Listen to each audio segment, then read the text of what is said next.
আমরা কারো কাছে ভিক্ষা চাইব না, কারণ ভিক্ষুক জাতির ইজ্জত থাকে না। আমাদের দেশ প্রাকৃতিক দুর্যোগের দেশ। আমরা এটা ধরে নিতে পারি না যে প্রতি বছরই আমাদের সমানভাবে ফসল উৎপাদন হবে। বন্যা, খরা, জলোচ্ছ্বাস, বিভিন্ন প্রাকৃতিক দুর্যোগ আমাদের মোকাবেলা করতে হয়। এই প্রাকৃতিক দুর্যোগ থেকে মানুষের জানমাল রক্ষা করার জন্য যেমন বঙ্গবন্ধু শেখ মুজিব পদক্ষেপ নিয়েছিলেন, রেড ক্রিসেন্টের সহায়তা নিয়ে তিনি দুর্যোগকালীন সময়ে ভলান্টিয়ারদের ট্রেনিং দেওয়া ও মানুষের পাশে দাঁড়ানো,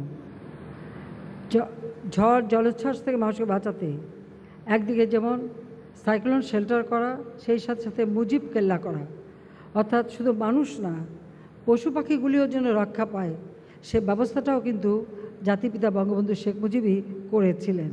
যে একই সাথে যেন পশু পাখি, কারণ আপনারা জানেন যে মানুষ তার গৃহপালিত পশু পাখি ফেলে আসতে চায় না, সেই জন্যই তিনি এই যে মাটির ঢিপি করে করা, যেটা এই নামটা কিন্তু স্থানীয় লোকদেরই দেওয়া, মুজিব কল্লা, এটা জাতির পিতা বা কোনো আনুষ্ঠানিক নাম ছিল না, এটা সাধারণ মানুষই নাম দিয়েছিল।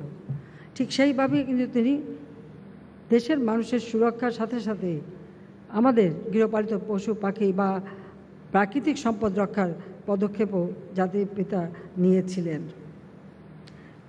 স্বাধীনতার পরে কোনো এক সাংবাদিক তাকে জিজ্ঞেস করেছিল যে আপনার তো কোনো সম্পদ নেই, আপনি কী দিয়ে এই দেশ গড়ে তুলবেন? বঙ্গবন্ধু শেখ মুজিব বলেছিলেন, আমার মাটি আছে, মানুষ আছে, এই মাটি মানুষ দিয়েই আমি এই বাংলাদেশ গড়ে তুলব। তার একটি বক্তব্য আমি এখানে উদ্ধৃতি দিচ্ছি, আমরা বাংলাদেশের মানুষ, আমার মাটি আছে, আমার সোনার মানুষ আছে, আমার পাট আছে, আমার মাছ আছে, আমার লাইভ স্টক আছে, যদি ডেভেলপ করতে পারি ইনশাল্লাহ এই দিন আমাদের আর থাকবে না, আনকোড, অর্থাৎ এই দিন আরও উন্নত হবে।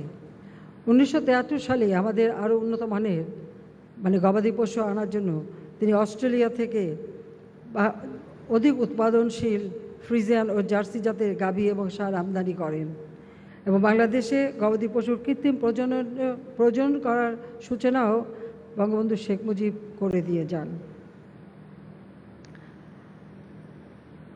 বাংলাদেশ যদি জাতির পিতা বেঁচে থাকতেন হয়তো বহু আগেই আমরা আরও উন্নত হতে পারতাম, কিন্তু এই যে অবৈধভাবে সংবিধান লঙ্ঘন করে যারা বারবার ক্ষমতা এসেছে তারা এদেশের মানুষের ভাগ্য পরিবর্তনে কোনো পদক্ষেপই নেয়নি, এটা হচ্ছে দুর্ভাগ্যের।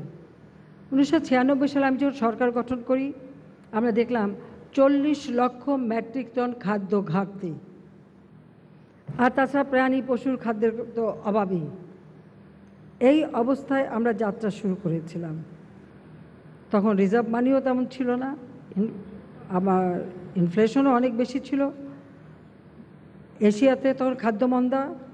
ওই অবস্থায় যাত্রা শুরু করে আমাদের লক্ষ্য ছিল যে আমরা কারো কাছে হাত পেতে চলব না, নিজের ফসল নিজে উৎপাদন করব। তার কারণ হলো জাতির পিতা বঙ্গবন্ধু শেখ মুজিব সবসময় বলতেন যে আমরা কারো কাছে ভিক্ষা চাইব না, কারণ ভিক্ষুক জাতির ইজ্জত থাকে না।